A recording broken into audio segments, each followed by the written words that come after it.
Capítulo 42. Regulación de la respiración. Normalmente, el sistema nervioso ajusta la velocidad de ventilación alveolar casi exactamente a las demandas del cuerpo, de modo que la presión parcial de oxígeno, PO2, y la presión de dióxido de carbono, PCO2, en la sangre arterial apenas se alteran incluso durante el ejercicio intenso y la mayoría de los demás tipos de agresión respiratoria.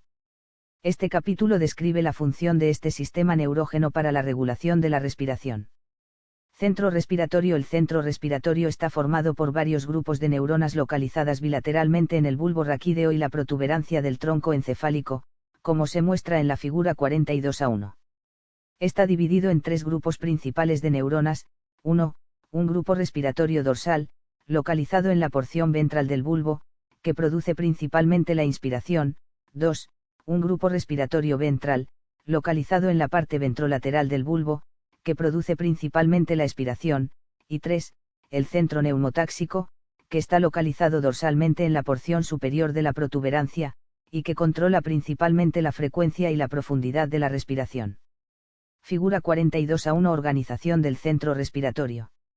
Grupo respiratorio dorsal de neuronas, control de la inspiración y del ritmo respiratorio. El grupo respiratorio dorsal de neuronas tiene una función importante en el control de la respiración y se extiende a lo largo de la mayor parte de la longitud del bulbo raquídeo. La mayoría de sus neuronas están localizadas en el interior del núcleo del tracto solitario, NTS, aunque otras neuronas de la sustancia reticular adyacente del bulbo también tienen funciones importantes en el control respiratorio. El NTS es la terminación sensitiva de los nervios vago y glosofaríngeo, que transmiten señales sensitivas hacia el centro respiratorio desde 1. Quimioreceptores periféricos; 2. Varoreceptores; y 3. Diversos tipos de receptores de los pulmones. Descargas inspiratorias rítmicas desde el grupo respiratorio dorsal. El ritmo básico de la respiración se genera principalmente en el grupo respiratorio dorsal de neuronas.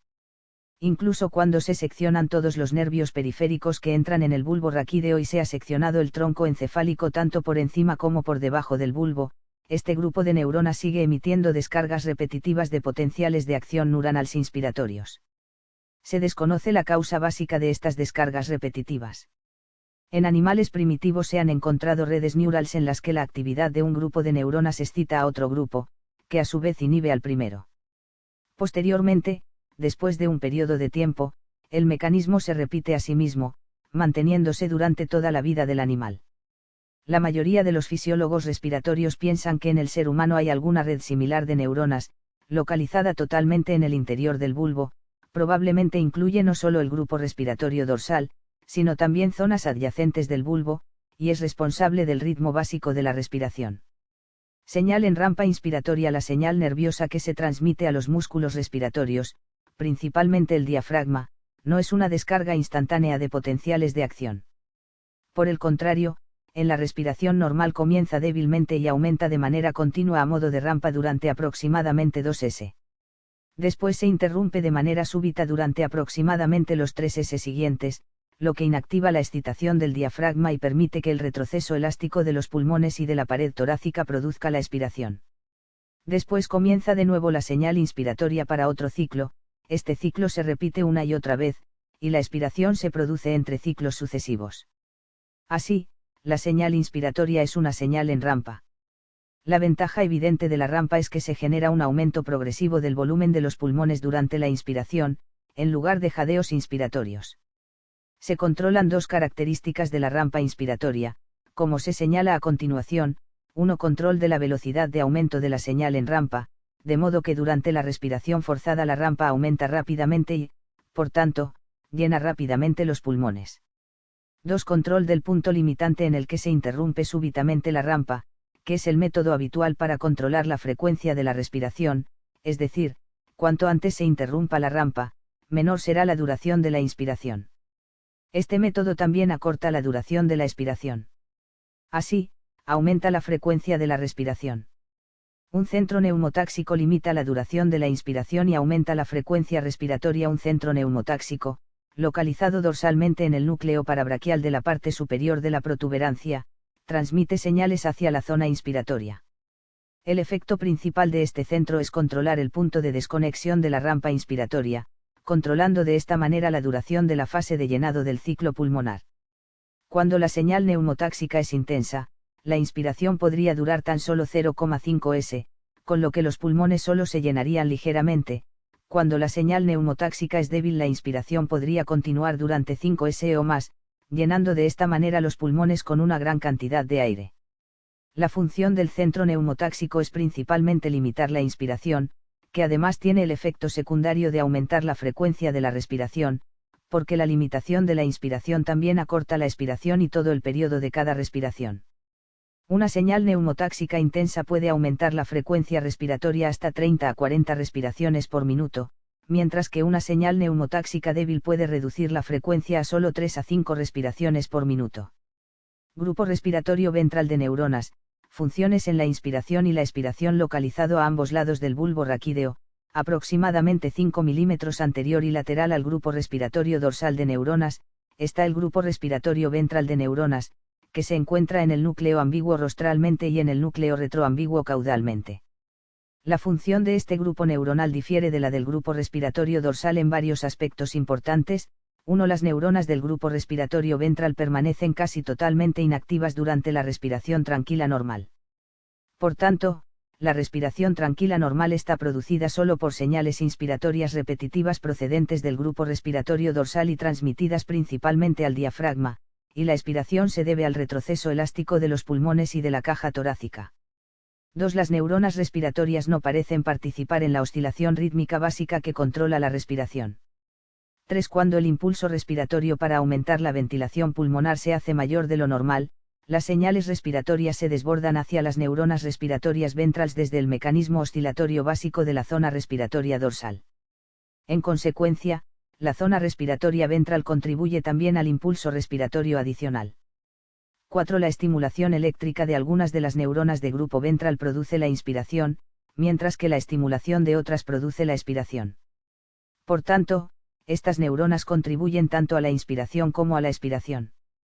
Son especialmente importantes para suministrar señales expiratorias potentes a los músculos abdominales durante la expiración muy intensa. Así, esta zona actúa más o menos como mecanismo de sobreestimulación cuando son necesarios niveles altos de ventilación pulmonar, especialmente durante el ejercicio intenso. Las señales de insuflación pulmonar limitan la inspiración. El reflejo de insuflación de Ehring-Breuer, además de los mecanismos de control respiratorio del sistema nervioso central que actúan totalmente en el interior del tronco encefálico, señales nerviosas sensitivas procedentes de los pulmones también contribuyen a controlar la respiración. Los receptores más importantes, que están localizados en las porciones musculares de las paredes de los bronquios y de los bronquíolos, son los receptores de distensión, que transmiten señales a través de los vagos hacia el grupo respiratorio dorsal de neuronas cuando los pulmones están sobredistendidos. Estas señales afectan a la inspiración de una manera muy similar a las señales que proceden del centro neumotáxico, es decir, cuando los pulmones se insuflan excesivamente, los receptores de distensión activan una respuesta de retroalimentación adecuada que desconecta la rampa inspiratoria y de esta manera interrumpe la inspiración adicional. Este mecanismo se denomina reflejo de insuflación de Ehring-Breuer. Este reflejo también aumenta la frecuencia de la respiración, al igual que ocurre con las señales que proceden del centro neumotáxico. En los seres humanos el reflejo de Ehring-Breuer probablemente no se activa hasta que el volumen corriente aumenta más de 3 veces el valor normal, aproximadamente 1,5 L por respiración. Por tanto, este reflejo parece ser principalmente un mecanismo protector para impedir una insuflación pulmonar excesiva, y no un ingrediente importante del control normal de la ventilación. Control de la actividad global del centro respiratorio. Hasta este punto se han analizado los mecanismos básicos que producen la inspiración y la expiración, aunque también es importante saber cómo aumenta o disminuye la intensidad de las señales del control respiratorio para ajustarse a las necesidades ventilatorias del cuerpo. Por ejemplo, durante el ejercicio intenso con frecuencia se produce un aumento de la velocidad de utilización del oxígeno, O2, y de formación del dióxido de carbono, CO2, hasta 20 veces el valor normal, lo que precisa aumentos proporcionales de la ventilación pulmonar. El objetivo principal del resto de este capítulo es analizar este control de la ventilación de acuerdo con las necesidades respiratorias del cuerpo.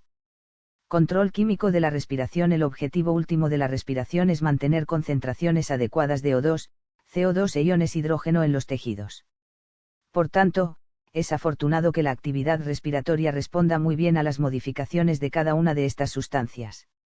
El exceso de CO2 o de iones hidrógeno en la sangre actúa principalmente de manera directa sobre el propio centro respiratorio, haciendo que se produzca un gran aumento de la intensidad de las señales motoras tanto inspiratorias como expiratorias hacia los músculos respiratorios. Por el contrario, el oxígeno no tiene un efecto directo significativo sobre el centro respiratorio del encéfalo en el control de la respiración. Por el contrario, actúa casi totalmente sobre los quimiorreceptores periféricos que están localizados en los cuerpos carotídeos y aórticos, y estos quimiorreceptores, a su vez, transmiten señales nerviosas adecuadas al centro respiratorio para controlar la respiración. Control químico directo de la actividad del centro respiratorio por el CO2 y los iones hidrógeno. Zona quimiosensible del centro respiratorio por debajo de la superficie ventral del bulbo raquídeo. Se han analizado principalmente 3 zonas del centro respiratorio: el grupo respiratorio dorsal de neuronas, el grupo respiratorio ventral y el centro neumotáxico. Se piensa que ninguna de estas zonas se afecta directamente por las alteraciones de la concentración sanguínea de CO2 ni por la concentración de iones hidrógeno. Por el contrario, hay otra zona neuronal, una zona quimiosensible, que se muestra en la figura 42A2, localizada bilateralmente, y que está solo 0,2 milímetros por debajo de la superficie ventral del bulbo raquídeo. Esta zona es muy sensible a las modificaciones tanto de la PCO2 sanguínea como de la concentración de iones hidrógeno, y a su vez excita a las demás porciones del centro respiratorio. Figura 42A2. Estimulación de la zona inspiratoria del tronco encefálico por señales procedentes de la zona quimiosensible que está localizada a ambos lados del bulbo, y que está solo una fracción de milímetro debajo de la superficie ventral del bulbo. Obsérvese también que los iones hidrógeno estimulan la zona quimiosensible, pero el dióxido de carbono del líquido da lugar a la mayor parte de los iones hidrógeno. Es probable que la excitación de las neuronas quimiosensibles por los iones hidrógeno sea el estímulo primario. Las neuronas detectoras de la zona quimiosensible son excitadas especialmente por los iones hidrógeno. De hecho, se piensa que los iones hidrógeno pueden ser el único estímulo directo importante de estas neuronas. Sin embargo, los iones hidrógeno no atraviesan fácilmente la barrera hematoencefálica. Por este motivo, las modificaciones de la concentración de iones hidrógeno en la sangre tienen un efecto considerablemente menor en la estimulación de las neuronas quimiosensibles que las modificaciones del CO2 sanguíneo, aun cuando se piensa que el CO2 estimula estas neuronas de manera secundaria modificando la concentración de iones hidrógeno, como se explica en la sección siguiente. El CO2 estimula la zona quimiosensible aunque el CO2 tiene poco efecto directo en la estimulación de las neuronas de la zona quimiosensible, tiene un efecto indirecto potente. Consigue este efecto reaccionando con el agua de los tejidos para formar ácido carbónico, que se disocia en iones hidrógeno y bicarbonato. Después, los iones hidrógeno tienen un efecto estimulador directo potente sobre la respiración. Estas reacciones se muestran en la figura 42A2. Porque el CO2 sanguíneo tiene un efecto más potente sobre la estimulación de las neuronas quimiosensibles que los iones hidrógeno sanguíneos. La respuesta es que la barrera hematoencefálica no es muy permeable a los iones hidrógeno, pero el CO2 atraviesa esta barrera casi como si no existiera. Por tanto, siempre que aumente la PCO2 sanguínea, también lo hace la PCO2 del líquido intersticial del bulbo y del líquido cefalorraquídeo. En estos dos líquidos el CO2 reacciona inmediatamente con el agua para formar nuevos iones hidrógeno. Así, paradójicamente, se liberan más iones hidrógeno hacia la zona sensitiva quimiosensible respiratoria del bulbo raquídeo cuando aumenta la concentración de CO2 sanguíneo que cuando aumenta la concentración sanguínea de iones hidrógeno. Por este motivo, la actividad del centro respiratorio aumenta de manera muy intensa por las modificaciones del CO2 sanguíneo, un hecho que se analizará cuantitativamente más adelante. Disminución del efecto estimulador del CO2. Después de los primeros 1 a 2 días la excitación del centro respiratorio por el CO2 es intensa en las primeras horas después de la primera elevación del CO2 sanguíneo, aunque después disminuye gradualmente a lo largo de los 1 a 2 días siguientes, disminuyendo hasta aproximadamente un quinto del efecto inicial. Parte de esta disminución se debe al reajuste renal de la concentración de iones hidrógeno en la sangre circulante de nuevo hacia niveles normales después de que el CO2 haya aumentado por primera vez la concentración de iones hidrógeno. Los riñones consiguen este reajuste aumentando el bicarbonato sanguíneo, que se une a los iones hidrógeno de la sangre y del líquido cefalorraquídeo para reducir sus concentraciones. Pero todavía es más importante que a lo largo de un periodo de horas los iones bicarbonato también difunden lentamente a través de las barreras hematoencefálica y sangre líquido cefalorraquídeo y también se combinan directamente con los iones hidrógeno adyacentes a las neuronas respiratorias, reduciendo de esta manera los iones hidrógeno de nuevo hacia concentraciones casi normales. Por tanto, una modificación de la concentración sanguínea de CO2 tiene un efecto agudo potente en el control del impulso respiratorio, aunque solo un efecto crónico débil después de una adaptación de varios días. Efectos cuantitativos de la PCO2 sanguínea y de la concentración de iones hidrógeno sobre la ventilación alveolar. La figura 42A3 muestra cuantitativamente los efectos aproximados de la PCO2 sanguínea y del pH sanguíneo, que es una medición logarítmica inversa de la concentración de iones hidrógeno, sobre la ventilación alveolar. Obsérvese especialmente el aumento muy marcado de la ventilación que produce un aumento de la PCO2 en el intervalo normal entre 35 y 75 mmHg, lo que demuestra el gran efecto que tienen las modificaciones del dióxido de carbono en el control de la respiración. Por el contrario, la magnitud del efecto de la modificación de la respiración en el intervalo normal de pH sanguíneo entre 7,3 y 7,5 es menor de un décimo parte. Figura 42A3 efecto del aumento de la PCO2 sanguínea y de la disminución del pH arterial, aumento de la concentración de iones hidrógeno, sobre la ventilación alveolar. Los cambios en el O2 tienen un efecto directo pequeño en el control del centro respiratorio. Las modificaciones de la concentración de O2 no tienen prácticamente ningún efecto directo sobre el propio centro respiratorio para alterar el impulso respiratorio, aunque las modificaciones del O2 sí tienen un efecto indirecto, actuando a través de los quimiorreceptores periféricos, como se explica en la sección siguiente. En el capítulo 41 se ha visto que el sistema amortiguador hemoglobina-oxígeno libera cantidades casi exactamente normales de O2 a los tejidos aun cuando la PO2 pulmonar varíe desde un valor tan bajo como 60 mmHg hasta un valor tan alto como 1000 mmHg. Por tanto, excepto en situaciones especiales, se puede producir una liberación adecuada de O2 a pesar de modificaciones de la ventilación pulmonar que varían desde un valor ligeramente menor a la mitad de lo normal hasta un valor tan alto como 20 o más veces el valor normal. Esto no es así en el caso del CO2, porque la PCO2 tanto sanguínea como tisular se modifica de manera inversa a la tasa de la ventilación pulmonar. Así, los procesos de evolución animal han hecho que el CO2 sea el principal factor que controla la respiración, no el O2. Sin embargo, en esas situaciones especiales en las que los tejidos tienen problemas por la ausencia de O2, el cuerpo tiene un mecanismo especial para el control respiratorio localizado en los quimiorreceptores periféricos que están fuera del centro respiratorio del encéfalo.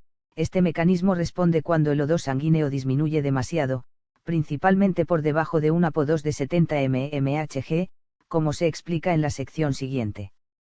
Sistema de quimiorreceptores periféricos para controlar la actividad respiratoria. Función del oxígeno en el control respiratorio. Además del control de la actividad respiratoria por el propio centro respiratorio, se dispone de otro mecanismo para controlar la respiración. Este mecanismo es el sistema de quimiorreceptores periféricos, que se muestra en la figura 42A4. Hay receptores químicos nerviosos especiales, denominados quimiorreceptores, en varias zonas fuera del encéfalo. Son especialmente importantes para detectar modificaciones del O2 de la sangre, aunque también responden en menor grado a modificaciones de las concentraciones de CO2 y de iones hidrógeno.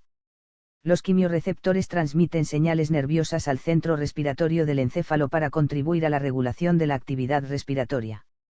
Figura 42A4 Control respiratorio por los quimiorreceptores periféricos de los cuerpos carotídeos y aórticos. La mayoría de los quimiorreceptores está en los cuerpos carotídeos. Sin embargo, también hay algunos en los cuerpos aórticos, que se muestran en la parte inferior de la figura 42A4, y hay muy pocos en otras localizaciones asociados a otras arterias de las regiones torácica y abdominal. Los cuerpos carotídeos están localizados bilateralmente en las bifurcaciones de las arterias carótidas comunes. Sus fibras aferentes pasan a través de los nervios de Hering hacia los nervios glosofaríngeos y posteriormente a la zona respiratoria dorsal del bulbo raquídeo. Los cuerpos aórticos están localizados a lo largo del callado de la aorta. Sus fibras nerviosas aferentes pasan a través de los vagos, y también a la zona respiratoria vulvar dorsal. Cada uno de los cuerpos quimiorreceptores recibe su propia vascularización especial a través de una arteria diminuta que se origina directamente en el tronco arterial adyacente. Además, el flujo sanguíneo a través de estos cuerpos es muy elevado, de 20 veces el peso de los propios cuerpos cada minuto. Por tanto, el porcentaje de O2 que se extrae de la sangre que fluye es prácticamente cero, lo que significa que los quimiorreceptores están expuestos en todo momento a sangre arterial, no a sangre venosa, y sus valores de PO2 son los valores de PO2 arteriales. La disminución del oxígeno arterial estimula a los quimiorreceptores. Cuando la concentración de oxígeno en la sangre arterial disminuye por debajo de lo normal, se produce una intensa estimulación de los quimiorreceptores. Este efecto se muestra en la figura 42A5, que muestra el efecto de diferentes concentraciones de PO2 arterial sobre la frecuencia de transmisión de los impulsos nerviosos desde un cuerpo carotídeo. Obsérvese que la frecuencia de los impulsos es particularmente sensible a las modificaciones de la PO2 arterial en el intervalo de 60 a 30 mmHg, un intervalo en el que la saturación de la hemoglobina con oxígeno disminuye rápidamente. Figura 42A5. Efecto de la PO2 arterial sobre la frecuencia de los impulsos procedentes del cuerpo carotídeo. El aumento de la concentración de dióxido de carbono e iones hidrógeno estimula a los quimiorreceptores. Un aumento tanto de la concentración de CO2 como de la concentración de iones hidrógeno también excita los quimiorreceptores y de esta manera aumenta indirectamente la actividad respiratoria. Sin embargo, los efectos directos de estos dos factores sobre el propio centro respiratorio son mucho más potentes que los efectos mediados a través de los quimiorreceptores, aproximadamente 7 veces más potentes. Sin embargo, hay una diferencia entre los efectos periféricos y centrales del CO2, la estimulación a través de los quimiorreceptores periféricos se produce con una rapidez hasta 5 veces mayor que la estimulación central, de modo que los quimiorreceptores periféricos podrían ser especialmente importantes en el aumento de la rapidez de la respuesta al CO2 al comienzo del ejercicio. Mecanismo básico de estimulación de los quimiorreceptores por la deficiencia de O2. Todavía se desconoce completamente el mecanismo exacto por el que una PO2 baja excita las terminaciones nerviosas de los cuerpos carotídeos y aórticos. Sin embargo, estos cuerpos tienen muchas células muy características de aspecto glandular, denominadas células glómicas, que establecen sinapsis directa o indirectamente con las terminaciones nerviosas. Las evidencias actuales sugieren que estas células glómicas actúan como quimiorreceptores y después estimulan las terminaciones nerviosas, Fig 42A6. Las células glómicas tienen canales de potasio sensibles al O2 que son inactivados cuando los valores sanguíneos de PO2 disminuyen de forma importante. Esta inactivación provoca la despolarización de las células, lo que, a su vez, abre los canales de calcio activados por el voltaje y aumenta la concentración intracelular de iones calcio. Este incremento en los iones calcio estimula la liberación de un neurotransmisor que activa las neuronas aferentes que envían señales al sistema nervioso central y estimulan la respiración. Aunque estudios anteriores sugerían que los principales neurotransmisores podrían ser la dopamina y la acetilcolina, investigaciones más recientes sugieren que, durante la hipoxia, el neurotransmisor excitador clave liberado por las células glómicas del cuerpo carotídeo podría ser el trifosfato de adenosina. Figura 42A6. Detección de oxígeno por las células glómicas del cuerpo carotídeo. Cuando el valor de PO2 disminuye por debajo de 60 mmHg aproximadamente, los canales de potasio se cierran, lo que provoca despolarización celular, apertura de los canales de calcio y aumento de la concentración de iones calcio citosólicos. Ello estimula la liberación de transmisores, probablemente, el más importante es el ATP, que activa las fibras aferentes que emiten señales al sistema nervioso central, SNC, y estimulan la respiración. Los mecanismos en virtud de los cuales valores bajos de PO2 influyen en la actividad de los canales de potasio no están claros. VM, cambio en el potencial de membrana. Efecto de una PO2 arterial baja para estimular la ventilación alveolar cuando el CO2 arterial y las concentraciones de iones hidrógeno se mantienen normales. La figura 42A7 muestra el efecto de una PO2 arterial baja sobre la ventilación alveolar cuando se mantienen constantes en sus niveles normales la concentración de PCO2 y de iones hidrógeno. En otras palabras, en esta figura solo es activo el impulso respiratorio debido al efecto de una concentración baja de O2 sobre los quimiorreceptores. La figura muestra un efecto casi nulo sobre la ventilación siempre que la PO2 arterial sea mayor de 100 mmHg. Sin embargo, a presiones menores de 100 mmHg la ventilación aumenta aproximadamente al doble cuando la PO2 arterial disminuye a 60 mmHg y puede aumentar hasta 5 veces para valores de PO2 muy bajos. En estas condiciones, es evidente que la PO2 arterial baja activa intensamente el proceso ventilatorio. Figura 42A7. La curva inferior muestra el efecto de diferentes niveles de PO2 arterial sobre la ventilación alveolar, de modo que se produce un aumento de la ventilación de 6 veces cuando la PO2 disminuye del nivel normal de 100 hasta 20 mmHg.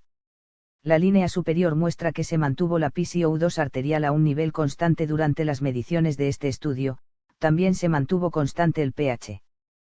Como el efecto de la hipoxia en la ventilación es moderado para valores de PO2 superiores a 60-80 mmHg, la PCO2 y la respuesta del ion hidrógeno son responsables principalmente de regular la ventilación en personas sanas al nivel del mar. La respiración crónica de cantidades bajas de oxígeno estimula aún más la respiración. El fenómeno de aclimatación. Los escaladores han observado que cuando ascienden lentamente una montaña, a lo largo de un periodo de días y no de un periodo de horas, respiran con una profundidad mucho mayor y, por tanto, pueden soportar concentraciones atmosféricas de O2 mucho menores que cuando ascienden rápidamente. Este fenómeno se denomina aclimatación. La razón de la aclimatación es que, en un plazo de 2 a 3 días, el centro respiratorio del tronco encefálico pierde aproximadamente 4/5 de su sensibilidad a las modificaciones de la PCO2 y de los iones hidrógeno. Por tanto, deja de producirse la eliminación excesiva de CO2 con la ventilación que normalmente inhibiría el aumento de la respiración, y el O2 bajo puede activar el aparato respiratorio hasta un nivel mucho mayor de ventilación alveolar que en condiciones agudas. A diferencia del aumento del 70% de la ventilación que podría producirse después de la exposición aguda a un O2 bajo, la ventilación alveolar con frecuencia aumenta entre el 400 y el 500% después de 2 a 3 días de O2 bajo, lo que contribuye mucho a aportar O2 adicional al escalador de montaña. Efectos combinados de la PCO2, el pH y la PO2 sobre la ventilación alveolar. La figura 42-8 presenta una perspectiva rápida de la forma en la que los factores químicos PO2, PCO2 y pH en conjunto afectan a la ventilación alveolar. Para comprender este diagrama se deben observar en primer lugar las 4 curvas rojas. Estas curvas se registraron a niveles diferentes de PO2 arterial, 40, 50, 60 y 100 mmHg. Para cada una de estas curvas se modificó la PCO2 desde niveles menores a mayores. Así, esta familia de curvas rojas representa los efectos combinados de la PCO2 y PO2 alveolar sobre la ventilación. Figura 42-8 diagrama compuesto que muestra los efectos interrelacionados de la PCO2, la PO2 y el pH sobre la ventilación alveolar. Datos de Cunningham de JC, Lloyd B.B., de Regulation of Human Respiration. Oxford, Blackwell Scientific Publications, 1963. Ahora obsérvense las curvas verdes. Mientras que las curvas rojas se midieron a un pH sanguíneo de 7,4, las curvas verdes se midieron a un pH de 7,3. Ahora tenemos dos familias de curvas que representan los efectos combinados de la PCO2 y de la PO2 sobre la ventilación a dos valores diferentes de pH. Otras familias de curvas estarían desplazadas hacia la derecha a pH mayores y hacia la izquierda a pH menores. Así, utilizando este diagrama se puede predecir el nivel de ventilación alveolar para la mayor parte de las combinaciones de PCO2 alveolar, PO2 alveolar y pH arterial. Regulación de la respiración durante el ejercicio. Durante el ejercicio intenso el consumo de O2 y la formación de CO2 pueden aumentar hasta 20 veces. Sin embargo, en el deportista sano, como se presenta en la figura 42-9, la ventilación alveolar habitualmente aumenta casi exactamente en paralelo al aumento del nivel de metabolismo de oxígeno. La PO2, la PCO2 y el pH en sangre arterial se mantienen casi exactamente normales. Figura 42-9 Efecto del ejercicio sobre el consumo de oxígeno y la tasa ventilatoria. De Gray J.S., Pulmonary Ventilation and its Physiological Regulation. Springfield, Ill, Charles C. Thomas, 1950. Cuando se intenta analizar qué produce el aumento de la ventilación durante el ejercicio se tiene la tentación de atribuir este incremento a los aumentos del CO2 y de los iones hidrógeno de la sangre, más la disminución del O2 sanguíneo. Sin embargo, esta atribución es cuestionable, porque las mediciones de la PCO2, del pH y de la PO2 arteriales muestran que ninguno de estos valores se modifica significativamente durante el ejercicio, de modo que ninguno de ellos se altera lo suficiente para estimular la respiración con la intensidad que se ha observado durante el ejercicio fuerte. Así pues, ¿qué produce la ventilación intensa durante el ejercicio? Al menos un efecto parece predominante. Se piensa que el encéfalo, cuando transmite impulsos motores a los músculos que realizan el ejercicio, transmite al mismo tiempo impulsos colaterales hacia el tronco encefálico para excitar el centro respiratorio. Esta acción es análoga a la estimulación del centro vasomotor del tronco encefálico durante el ejercicio que produce un aumento simultáneo de la presión arterial. En realidad, cuando una persona comienza a hacer un ejercicio, una gran parte del aumento total de la ventilación comienza inmediatamente cuando se inicia el ejercicio, antes de que haya habido tiempo para que se modifiquen las sustancias químicas de la sangre. Es probable que la mayor parte del aumento de la respiración se deba a señales neurógenas que se transmiten directamente hacia el centro respiratorio del tronco encefálico al mismo tiempo que las señales se dirigen hacia los músculos del cuerpo para ocasionar la contracción muscular. Interrelación entre factores químicos y nerviosos, factores del control de la respiración durante el ejercicio. Cuando una persona realiza un ejercicio, es probable que señales nerviosas directas estimulen el centro respiratorio casi en la misma magnitud para aportar el oxígeno adicional necesario para realizar el ejercicio y para eliminar el CO2 adicional. Sin embargo, de manera ocasional las señales nerviosas de control respiratorio son demasiado intensas o demasiado débiles. En este caso los factores químicos tienen una función significativa en el ajuste final de la respiración necesario para mantener las concentraciones de O2, de CO2 y de iones hidrógeno de los líquidos corporales tan próximas a lo normal como sea posible. Este proceso se ilustra en la figura 42-10, la curva inferior muestra las modificaciones de la ventilación alveolar durante un periodo de ejercicio de 1 min y la curva superior ilustra las modificaciones de la PCO2 arterial. Obsérvese que al inicio del ejercicio la ventilación alveolar aumenta casi instantáneamente sin un aumento inicial de la PCO2 arterial. De hecho, este aumento de la ventilación habitualmente es tan grande que al principio realmente produce una disminución de la PCO2 arterial por debajo de lo normal, como se muestra en la figura. Se ha propuesto que la razón por la que la ventilación se adelanta a la producción de CO2 sanguíneo es que el encéfalo proporciona una estimulación anticipatoria de la respiración al inicio del ejercicio, produciendo una ventilación alveolar adicional incluso antes de que sea necesaria. Sin embargo, después de aproximadamente 30 a 40 s, la cantidad de CO2 que se libera hacia la sangre desde los músculos activos se ajusta aproximadamente al aumento de la tasa de la ventilación, y la PCO2 arterial vuelve esencialmente a valores normales incluso si continúa el ejercicio, como se muestra hacia el final del periodo de 1 min de ejercicio de la figura. Figura 42-10 modificaciones de la ventilación alveolar, curva inferior, y de la PCO2 arterial, curva superior, durante un periodo de ejercicio de 1 min y también después de finalizar el ejercicio. Datos de Beintan CR, Effect of Speed Bias Grade and Shivering on Ventilation in Dogs During Active Exercise. JIPPL Physiol 33, 778, 1972. La figura 42-11 resume el control de la respiración durante el ejercicio de otra manera adicional, esta vez de una manera más cuantitativa. La curva inferior de esta figura muestra el efecto de diferentes concentraciones de PCO2 arterial sobre la ventilación alveolar cuando el cuerpo está en reposo, es decir, no está realizando un ejercicio. La curva superior muestra el desplazamiento aproximado de la curva ventilatoria que produce el impulso neurógeno procedente del centro respiratorio que se genera durante el ejercicio intenso. Los puntos que se indican en las dos curvas muestran la PCO2 arterial primero en estado de reposo y después durante el ejercicio. Obsérvese en ambos casos que la PCO2 está a la concentración normal de 40 mmHg. En otras palabras, el factor neurógeno desplaza la curva aproximadamente 20 veces hacia arriba, de modo que la ventilación se adapta así a la velocidad de liberación de CO2, manteniendo de esta manera la PCO2 arterial cerca de su valor normal. La curva superior de la figura 42-11 también muestra que si durante el ejercicio la PCO2 arterial varía desde su valor normal de 40 mmHg, ejercerá un efecto estimulador adicional sobre la ventilación a un valor de PCO2 mayor de 40 mmHg y un efecto depresor a un valor de PCO2 menor de 40 mmHg. Figura 42-11 Efecto aproximado del ejercicio máximo en un atleta para desplazar la curva de respuesta de PCO2 alveolar ventilación a un nivel mucho mayor de lo normal. Este desplazamiento, que probablemente esté producido por factores neurógenos, es casi exactamente la cantidad adecuada necesaria para mantener la PCO2 arterial al nivel normal de 40 mmHg tanto en estado de reposo como durante el ejercicio intenso.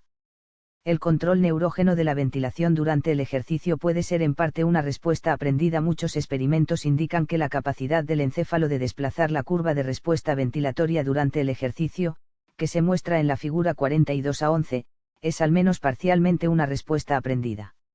Es decir, Con periodos repetidos de ejercicio el encéfalo adquiere progresivamente la capacidad de proporcionar las señales adecuadas necesarias para mantener la PCO2 sanguínea en su nivel normal. También hay motivos para pensar que incluso la corteza cerebral participa en este aprendizaje, porque experimentos que bloquean solo la corteza también bloquean la respuesta aprendida. Otros factores que influyen en la respiración. Control voluntario de la respiración. Hasta ahora se ha analizado el sistema involuntario de control de la respiración. Sin embargo, todos sabemos que durante periodos breves la respiración se puede controlar de manera voluntaria y que se puede hiperventilar o hipoventilar hasta tal punto que se pueden producir alteraciones graves de la PCO2, del pH y de la PO2 en la sangre. Efecto de los receptores de irritación de las vías aéreas. El epitelio de la tráquea, de los bronquios y de los bronquiolos tiene terminaciones nerviosas sensitivas denominadas receptores pulmonares de irritación, que son estimulados por muchos factores. Estos receptores inician la tos y el estornudo, como se analiza en el capítulo 40. También pueden producir constricción bronquial en personas con enfermedades como el asma y el enfisema. Función de los receptores J pulmonares. Se han descrito algunas terminaciones nerviosas sensitivas en las paredes alveolares en yuxtaposición a los capilares pulmonares, por lo que se denominan receptores J, del inglés, juxtaposition. Se estimulan especialmente cuando los capilares pulmonares están ingurgitados con sangre o cuando se produce edema pulmonar en situaciones como la insuficiencia cardíaca congestiva. Aunque no está clara la importancia funcional de los receptores J, su excitación puede producir sensación de disnea. El edema cerebral deprime el centro respiratorio. La actividad del centro respiratorio puede deprimirse o incluso desactivarse por el edema cerebral agudo que se debe a una conmoción cerebral. Por ejemplo, cuando se golpea la cabeza contra un objeto sólido se produce tumefacción de los tejidos cerebrales lesionados, que comprimen las arterias cerebrales contra la bóveda craneal y de esta manera bloquean parcialmente la vascularización cerebral. De manera ocasional la depresión respiratoria que se debe a edema cerebral se puede aliviar temporalmente por la inyección intravenosa de soluciones hipertónicas como una solución muy concentrada de manitol. Estas soluciones eliminan osmóticamente parte de los líquidos del encéfalo, aliviando de esta manera la presión intracraneal y a veces restableciendo la respiración en un plazo de pocos minutos. Anestesia. Tal vez la causa más frecuente de depresión y de paradas respiratorias es la sobredosis de anestésicos o de narcóticos. Por ejemplo, el pentobarbital sódico deprime el centro respiratorio mucho más que otros muchos anestésicos, como el alotano. En otro tiempo se utilizó morfina como anestésico, aunque en la actualidad este fármaco se utiliza solo como complemento a la anestesia porque deprime mucho el centro respiratorio, pero tiene menos capacidad de anestesiar la corteza cerebral. Respiración periódica. Una alteración de la respiración denominada respiración periódica se produce en varias situaciones patológicas. La persona respira profundamente durante un intervalo breve y después lo hace superficialmente o no respira durante otro intervalo adicional, y el ciclo se repite una y otra vez. Un tipo de respiración periódica, la respiración de Cheyne-Stokes, se caracteriza por una respiración que aumenta y disminuye lentamente y que se produce cada 40 a 60 s, como se ilustra en la figura 42-12. Figura 42-12. Respiración de Cheyne-Stokes, que muestra las modificaciones de la PCO2 en la sangre pulmonar, línea roja, y las modificaciones retrasadas de la PCO2 de los líquidos del centro respiratorio, línea azul. Mecanismo básico de la respiración de Cheyne-Stokes. La causa básica de la respiración de Cheyne-Stokes es la siguiente: cuando una persona respira más de lo necesario, eliminando de esta manera demasiado CO2 desde la sangre pulmonar a la vez que aumenta el O2 sanguíneo, se tardan varios segundos antes de que la sangre pulmonar modificada llegue al encéfalo y pueda inhibir la ventilación excesiva. En este momento la persona ya ha ventilado de manera excesiva durante algunos segundos más. Por tanto, cuando la sangre ventilada en exceso llega finalmente al centro respiratorio del encéfalo, el centro se deprime en exceso, momento en el cual comienza el ciclo contrario, es decir, se produce un aumento del CO2 y una disminución del O2 en los alvéolos. Una vez más, se tardan varios segundos hasta que el cerebro puede responder a estas nuevas modificaciones. Cuando el cerebro responde, la persona respira mucho de nuevo, y se repite el ciclo. La causa básica de la respiración de Cheyne-Stokes se produce en todas las personas. Sin embargo, en condiciones normales este mecanismo está muy atenuado. Es decir, los líquidos de la sangre y de las zonas de control del centro respiratorio tienen grandes cantidades de CO2 y O2 disuelto y unido químicamente. Por tanto, Normalmente los pulmones no pueden generar suficiente CO2 adicional ni pueden reducir lo suficiente el O2 en un plazo de pocos segundos para producir el siguiente ciclo de la respiración periódica.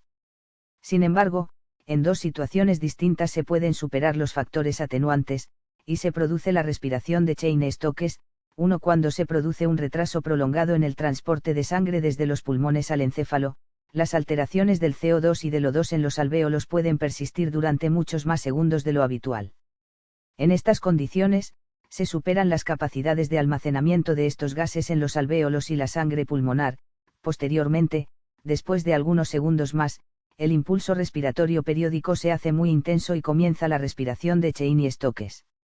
Este tipo de respiración se produce en pacientes que tienen una insuficiencia cardíaca grave porque el flujo sanguíneo es lento, retrasándose de esta manera el transporte de los gases sanguíneos desde los pulmones hasta el encéfalo. De hecho, en los pacientes con insuficiencia cardíaca crónica a veces se puede producir respiración de Cheyne-Stokes de manera intermitente durante meses. 2. Una segunda causa de respiración de Cheyne-Stokes es el aumento de la ganancia de la retroalimentación negativa en las zonas de control respiratorio, lo que significa que una modificación del CO2 o del O2 sanguíneo produce un cambio de la ventilación mucho mayor de lo normal. Por ejemplo, en lugar del aumento normal de 2 a 3 veces de la ventilación que se produce cuando la PCO2 se eleva 3 mmHg, el mismo aumento de 3 mmHg podría incrementar la ventilación de 10 a 20 veces. La tendencia de la retroalimentación del encéfalo para la respiración periódica es ahora lo suficientemente intensa para producir respiración de Cheyne-Stokes sin que haya un retraso adicional del flujo sanguíneo entre los pulmones y el encéfalo. Este tipo de respiración de Cheyne-Stokes se produce principalmente en pacientes que tienen lesiones en los centros respiratorios del encéfalo. La lesión del encéfalo con frecuencia inactiva totalmente el impulso respiratorio durante algunos segundos, después, un aumento intenso adicional del CO2 sanguíneo lo reactiva con gran intensidad. La respiración de Cheyne-Stokes de este tipo es con frecuencia el preludio de la muerte por alteración de la función del encéfalo.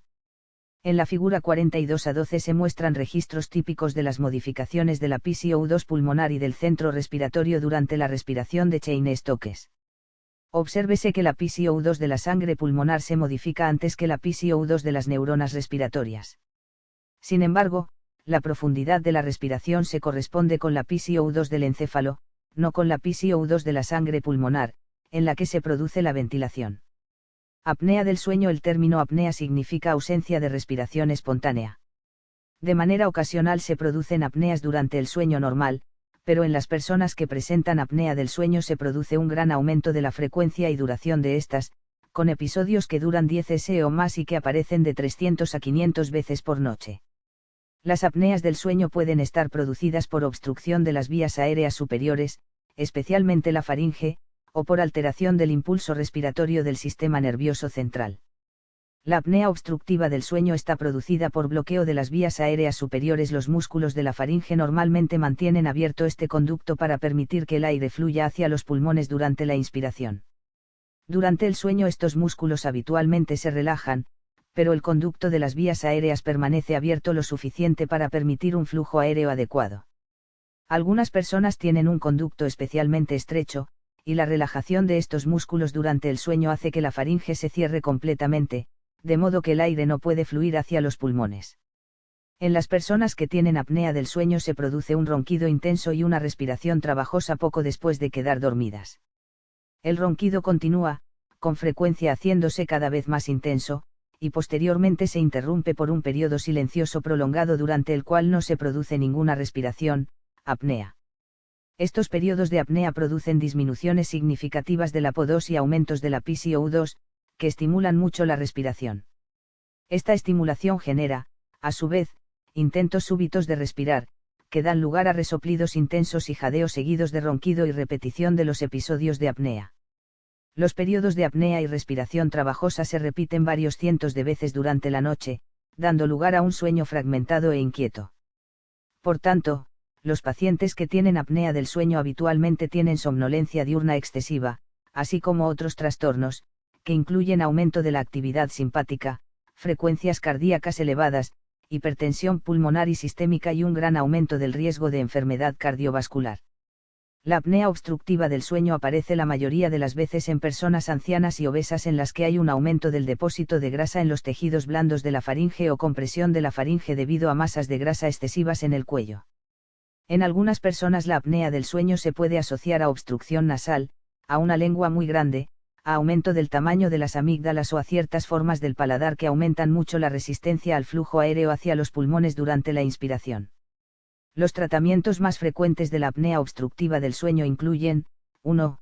Cirugía para extirpar el exceso de tejido graso de la parte posterior de la garganta, una intervención denominada uvulopalatofaringoplastia, extirpar las amígdalas o las adenoides aumentadas de tamaño o crear una abertura en la tráquea, traqueostomía, para evitar las vías aéreas obstruidas durante el sueño, y 2. Ventilación nasal con presión positiva continua en las vías aéreas, PAP. La apnea del sueño central se produce cuando hay una abolición transitoria del impulso neural hacia los músculos respiratorios. En algunas personas que tienen apnea del sueño se produce una interrupción transitoria del impulso del sistema nervioso central hacia los músculos ventilatorios. Los trastornos que pueden producir la interrupción del impulso respiratorio durante el sueño incluyen lesiones de los centros respiratorios centrales o alteraciones del aparato neuromuscular respiratorio. Los pacientes que tienen apnea del sueño central pueden tener disminución de la ventilación incluso cuando están despiertos, aunque son totalmente capaces de mantener una ventilación voluntaria normal. Durante el sueño sus trastornos de la ventilación habitualmente empeoran, dando lugar a episodios más frecuentes de apnea que reducen la PO2 y aumentan la PCO2 hasta que se alcanza un nivel crítico que finalmente estimula la respiración. Estas inestabilidades transitorias de la respiración producen un sueño inquieto y características clínicas similares a las que se observan en la apnea obstructiva del sueño. En la mayoría de los pacientes se desconoce la causa de la apnea central, aunque la inestabilidad del impulso respiratorio se puede deber a accidentes cerebrovasculares y a otros trastornos que hacen que los centros respiratorios del encéfalo respondan menos a los efectos estimuladores del CO2 y de los iones hidrógeno. Los pacientes que tienen esta enfermedad son muy sensibles incluso a dosis bajas de sedantes o narcóticos, que reducen aún más la sensibilidad de los centros respiratorios a los efectos estimulantes del CO2. A veces pueden ser útiles medicamentos que estimulan los centros respiratorios, aunque habitualmente es necesaria la ventilación con CPAP. En algunos casos, la apnea del sueño puede deberse a una combinación de mecanismos obstructivos y centrales.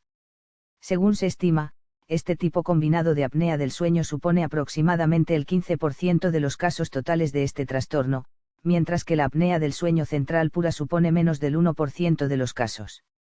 La causa más común de la apnea del sueño es la obstrucción de las vías aéreas superiores.